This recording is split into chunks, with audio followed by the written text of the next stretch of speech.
na prevenção. Acho que chama atenção. Uma instituição de ensino que teoricamente não teria muita preocupação com isso, está preocupando. Eu acho que é uma forma de incentivo, sim.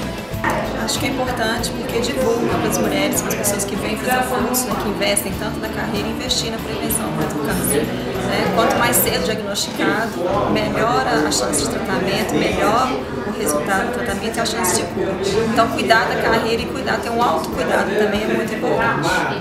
Gostaria de dar os parabéns ao IETEC pela iniciativa, principalmente por ser uma iniciativa global. Isso demonstra a responsabilidade do IETEC do ponto de vista social.